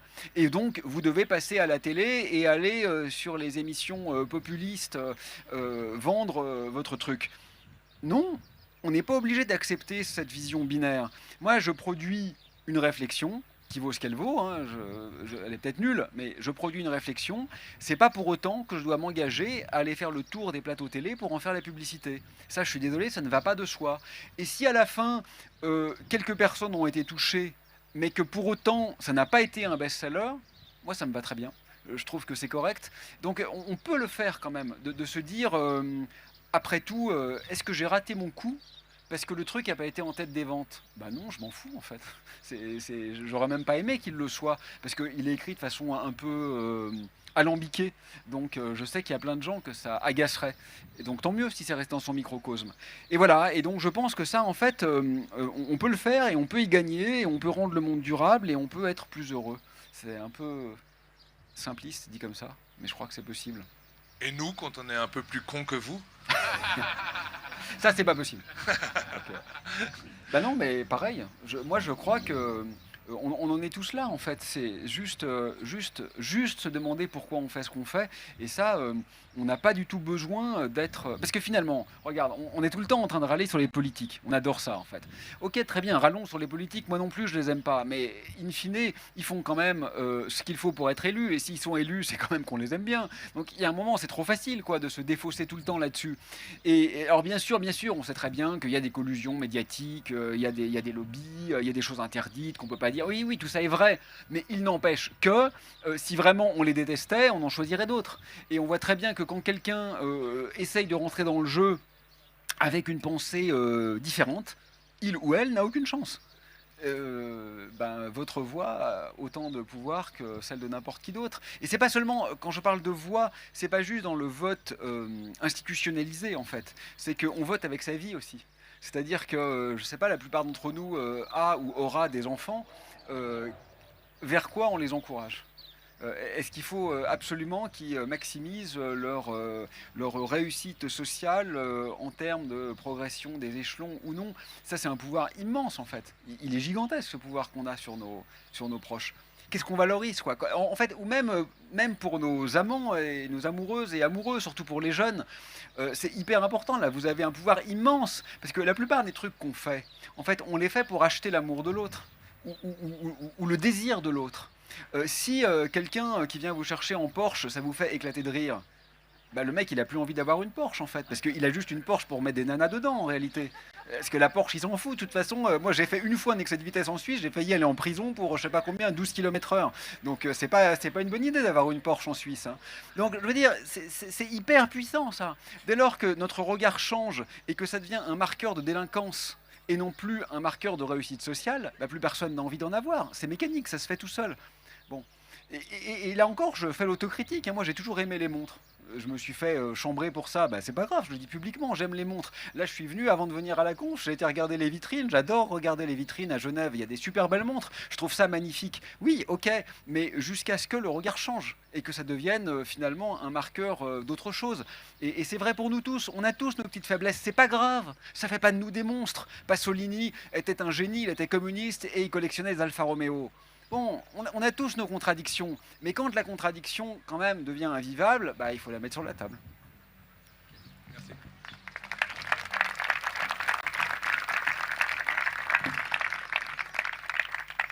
Justement, dans les que faire ou que fait-on, qu'est-ce qu'on ne fait pas, comment est-ce qu'on le fait.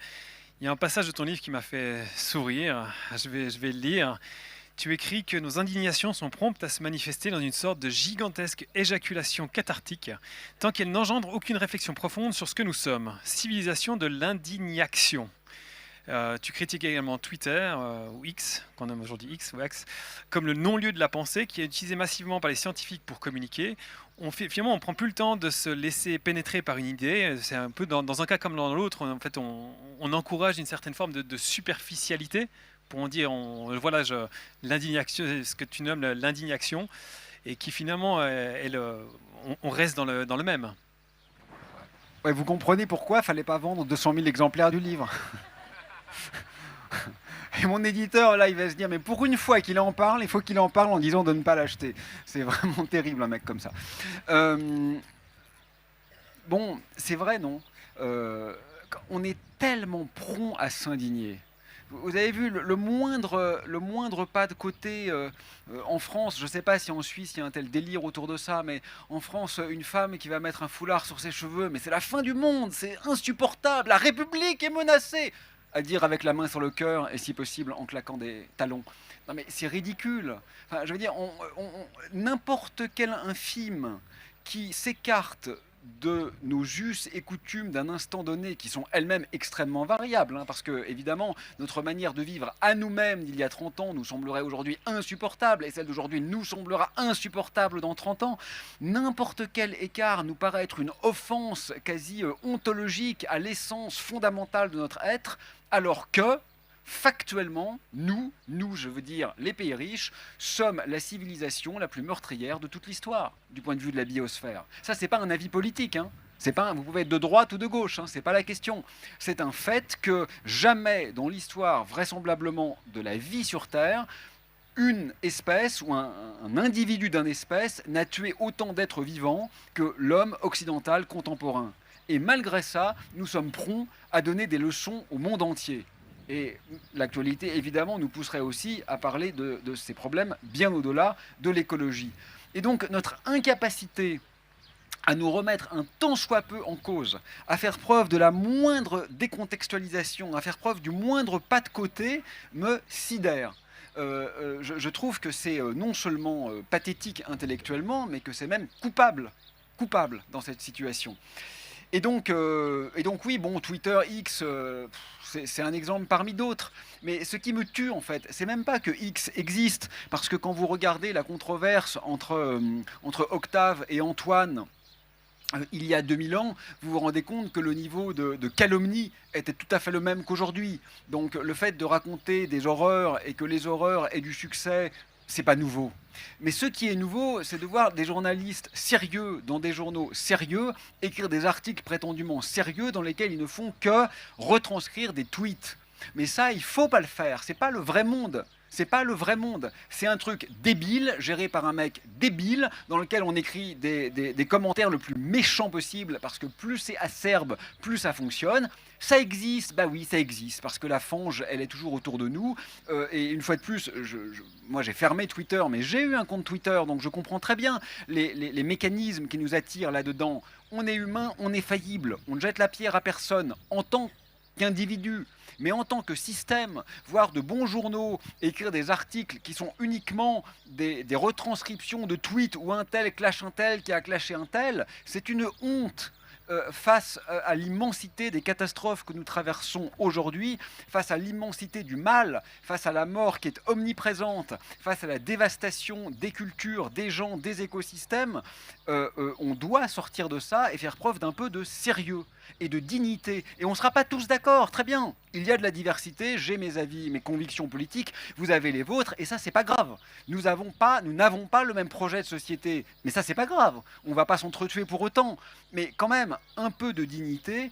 Et effectivement, ce que j'appelle l'indignation, c'est faire comme si nous étions aujourd'hui dans l'état de perfection. Et donc, surtout, ne pas tolérer la moindre déviance. Ça a toujours été une posture dramatique, mais c'est une posture d'autant plus indigne qu'on est dans une situation de suicide collectif. Et regardez par exemple notre rapport aux étrangers, en général. Il est tellement galvanisé par la peur, alors qu'en réalité, la seule chose qui est certaine, c'est que continuer à l'identique n'est pas tenable. Donc on devrait en fait, alors je vais finir ma phrase, on devrait accueillir l'étrangeté, les bras ouverts, et le cœur en fleurs. Ça ne signifie pas que tout ce qui est différent est meilleur, bien sûr. Là, il y en a qui se disent, quand même, en Corée du Nord, c'est pire. Oui, on est d'accord. On est d'accord, en Corée du Nord, c'est pire. Mais c'est nul comme argument, ça. C'est pas parce qu'il y a eu des moments dans l'histoire qui ont été pires, et il y a aujourd'hui encore des endroits où on n'a pas envie de vivre, que pour autant, nous sommes dans une situation idéale. C'est insensé d'un point de vue logique. Vous voyez, quand votre gamin s'est mal comporté à l'école, s'il vous dit « oui, mais je connais un petit loupard qui a fait encore pire », ça ne va pas du tout vous satisfaire, ça, comme argument. Donc soyons un peu sérieux et accueillons la différence avec les bras ouverts. Parce que nous avons besoin d'ailleurs. Ça ne signifie pas que toute différence est bonne. Bien sûr que non. Ça ne signifie pas que toute altérité est souhaitable. Bien sûr que non. Mais au moins, elle nous donne une chance. Elle nous donne une chance. Et aujourd'hui, le repli civilisationnel de l'Occident prédateur sur ses valeurs nécrosées me semble coupable, indigne et extrêmement préoccupant.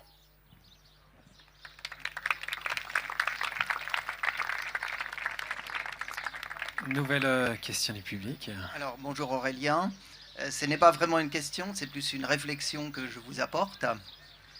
Il y a l'ingénieur français Jean-Marc Jancovici qui nous donne beaucoup d'informations sur des ordres de grandeur. Notamment, il a une phrase choc qui dit « De combien sommes-nous esclavagistes en équivalent pétrole ?» C'est-à-dire que les machines travaillent pour nous et nous vivons chacune et chacun énormément au-dessus de nos moyens, c'est-à-dire plus de 600 équivalents énergétiques pour nous servir chaque jour. Et la réflexion que j'aimerais apporter ici, dans ce cadre superbe, qui est poétique, c'est justement quel guide vers la poésie dans la vie.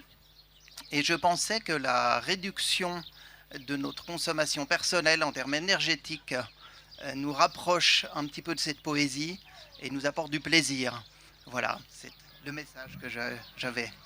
Bon bah je te remercie, je commande juste, hein. Moi je suis tout à fait d'accord avec la réflexion. Alors Jean-Marc ne laisse pas indifférent.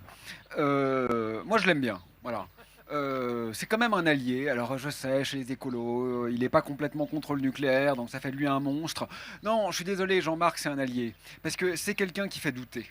Et en particulier, c'est quelqu'un qui fait douter la frange technoscientiste, qui fait douter les économistes, qui fait douter aussi la France et la Belgique et la Suisse de droite.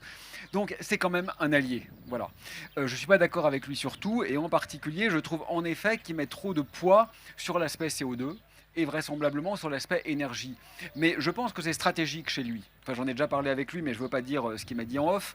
Mais je pense que c'est stratégique, c'est-à-dire que c'est aussi un pas qui peut aller vers bien au-delà de ça. Et donc, en effet, je trouve que diminuer notre consommation d'énergie, si c'est le but en tant que tel, c'est très insuffisant. Mais en revanche, si c'est une manière de se rendre compte qu'une certaine, que pour le dire de façon crue, que passer ses vacances dans la vallée du Joux, ça peut être plus beau que de les passer en Nouvelle-Zélande, alors là c'est formidable, parce qu'on l'a fait au début, on se dit, si on est riche, parce que si on est pauvre, la question ne se pose pas. Si on est riche, on l'a fait comme un effort, on se dit, cette année, je fais un effort, je ne vais pas en Australie, je vais regarder les horlogers d'à côté, et puis une fois que l'effort a été fait sous la contrainte, parce qu'on a voulu être quelqu'un de correct en termes de bilan carbone, on s'est rendu compte qu'en fait, on a passé les meilleures vacances de sa vie. Et ça, franchement, c'est presque systématiquement le cas. Hein.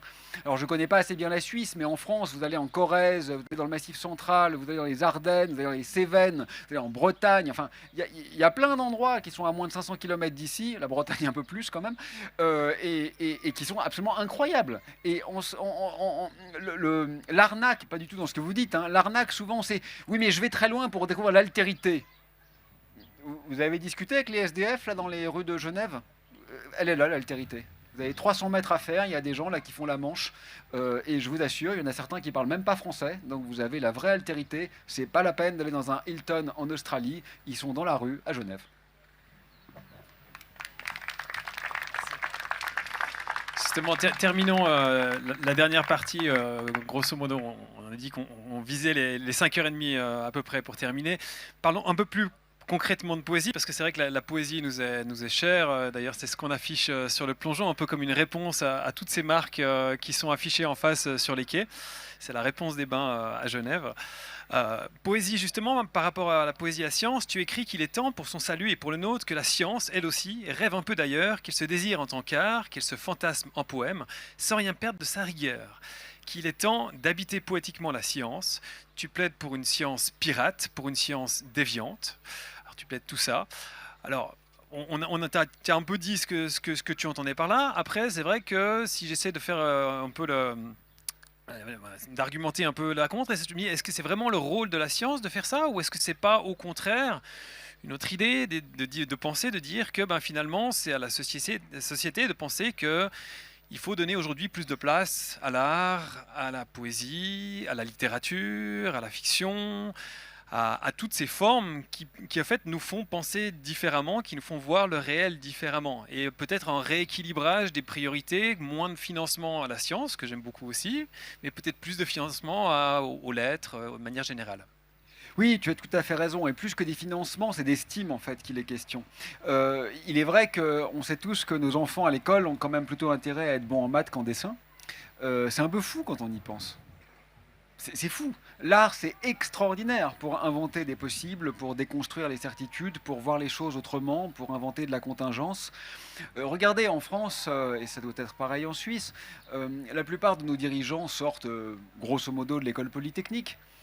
Mais vous vous rendez compte que ça veut dire que les gens qui choisissent les orientations sociétales sont essentiellement choisis parce qu'ils sont très bons pour inverser des matrices et résoudre des équations différentielles non linéaires.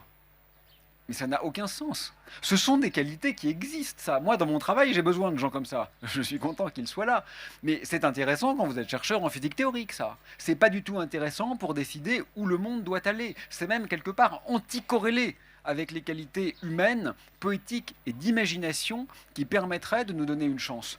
Donc, je suis tout à fait d'accord avec toi. Il ne s'agit pas de détruire la science, il s'agit de la faire cohabiter avec le reste du savoir, avec le reste des activités cognitives. Et cette science pirate que j'évoque, ça paraît un peu caricatural dit comme ça, mais ce que je veux dire très concrètement, c'est de la recentrer vers l'interprétation. C'est-à-dire que plutôt que de chercher à faire des catalogues d'exoplanètes, des catalogues de galaxies, des catalogues de particules, etc. Tout ça est utile, hein. Je le sais dans mon travail, je m'en sers de ces choses-là. C'est utile. Mais ça reste du productivisme. Pourquoi ne pas mettre plus l'accent sur l'interprétation? Par exemple, vous avez tous entendu ici les mots mécanique quantique et relativité. Mais sauf s'il y a un ou deux physiciens dans la salle ou physiciennes, personne ne sait ce que ça veut dire. C'est quand même dingue. Nos téléphones portables utilisent la mécanique quantique et la relativité pour les GPS. Ok, très bien, ça permet de faire des objets concrets. Mais qu'est-ce que ça nous dit du réel? Et en fait, j'irai même plus loin que ça. La plupart des professionnels ne le savent même pas. Le savoir, c'est pas forcément avoir la bonne réponse, c'est s'être posé la bonne question. En fait, ils s'en foutent. Parce qu'ils produisent des équations, des articles, des trucs, et en effet, on n'a pas besoin de comprendre pour s'en servir. Je ne jette pas la pierre à mes collègues, hein, je fais partie du lot de ces gens qui produisent. Et en fait, la science pirate, la science corsaire, la science déviante, donc passolinienne, ça serait justement le moment où plutôt que d'utiliser tout ça pour parvenir à des objets ou même à des articles, on prenne le temps de comprendre en quoi ça reconstruit un autre réel dans le réel qui nous avait échappé jusqu'à maintenant. Ça reste de la science rigoureuse, intéressante, mathématique, etc., etc. Mais en fait, ça la recentre vers ce qu'elle nous dit vraiment. C'est ça qui est intéressant, non? Vous savez qu'en mécanique quantique, par exemple, les particules sont douées d'ubiquité. Vous saviez ça? On peut être à 2 endroits en même temps. Vous savez qu'il y a des processus qui sont imprévisibles, même si on a toute l'information possible sur un système. C'est quand même absolument incroyable.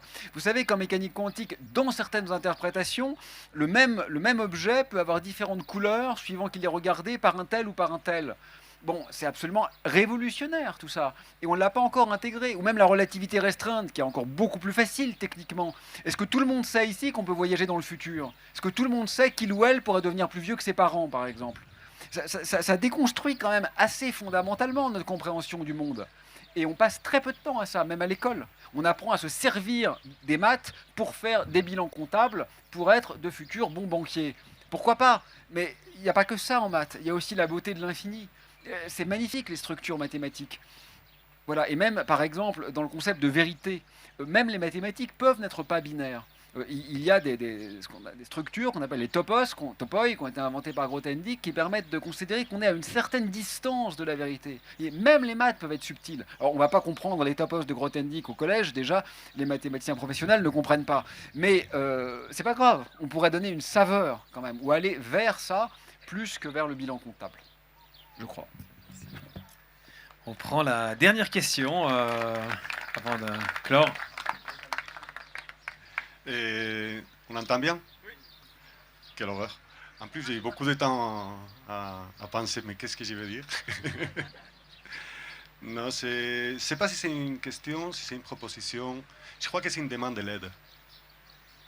Et oui, quand j'ai essayé de structurer un petit peu la chose pour quand même pas trop faire les ridicules, puis gâcher la dernière occasion de poser une question, bah, essayer de lui donner un petit peu du sens. Et vous avez abordé à plusieurs, vous et puis les gens qui ont posé d'autres questions aussi, la question qui pour moi est le sujet, c'est les rapports à soi d'abord, et par là les rapports à l'autre. Et comme vous disiez tout à l'heure, il n'y a pas besoin d'aller au Hilton de je ne sais pas quel autre côté de la planète, qu'on y va aussi au quartier de Paquis, et on a l'altérité. Et puis là où il y a, en fait oui, c'est une demande à l'aide, parce que voilà, comme je pense que pas mal de gens sont confus, et sans savoir où orienter mon énergie. La question de l'altérité, est-ce que ce n'est pas une question de cette difficulté à demander de l'aide? Parce que je pense qu'on est un peu tous là. Et on a une difficulté à demander de l'aide. C'est une chose que j'ai dit des fois aux gens que je me retrouve ici à quartier de Paquis, quand ils demandent, quand ils posent la main. Ils me disent merci. Et je leur dis, mais merci à vous. Vous m'avez donné l'occasion de donner. Et on est aussi, je crois, que perdu dans beaucoup de manières d'aborder une chose, comme vous avez dit aussi, très très complexe. Ce qui nous vient dessus, c'est très très complexe. D'une part, on a tout pour être heureux. On est vivant. On a toutes ces magies autour de nous. Constamment, du moment qu'on est vivant, on est entouré de miracles. Mais on est quand même un peu inquiet, notamment pour les plus petits, et voir qu'est-ce qu'ils vont avoir comme vivants. Et pour essayer de... Mais où j'oriente mon énergie pour essayer d'apporter quelque chose. Donc c'est là la part des propositions. Ça ne serait pas de se concentrer sur ces besoins qu'on a d'apprendre à demander de l'aide. Peut-être, c'est pas... Je lance la chose comme ça. Non, mais je vous remercie. Moi, j'ai envie de garder ça pour la fin. Je trouve que c'est une belle proposition.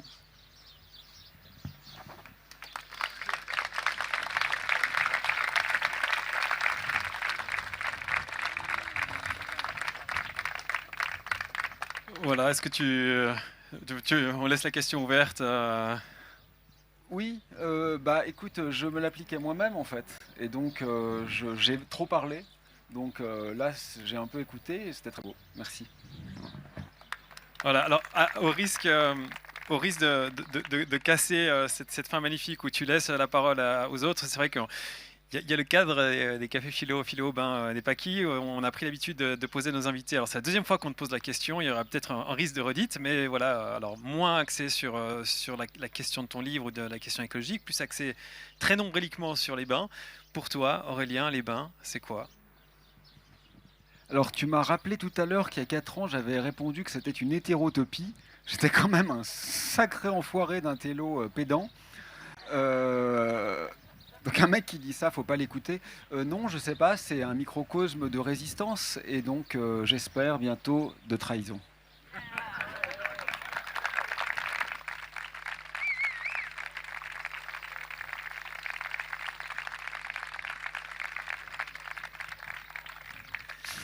Alors, un grand merci à toi, Aurélien, pour avoir fait le déplacement de Grenoble pour être venu nous voir aujourd'hui. C'est un plaisir, un honneur de t'avoir Jet privé. en jet privé.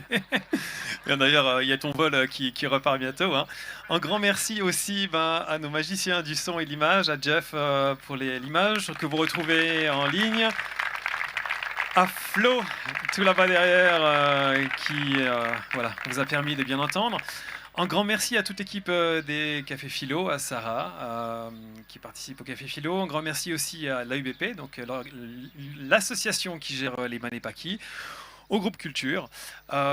Du côté des Cafés Philo, on fait une petite pause cet été. On reprend en septembre avec un programme et plein de trucs chouettes, très chouettes. Vous allez découvrir tout le programme très bientôt. Alors ça, c'est beaucoup moins poétique, mais demain, il y a tournoi de pétanque. Hein, quoique, ça peut être très poétique, la pétanque, si vous le souhaitez. Par contre, côté plutôt poésie, on reprend aussi avec les apéros poétiques dès septembre. En souhaitant une excellente fin et suite et fin de week-end. Et à tout bientôt. Merci.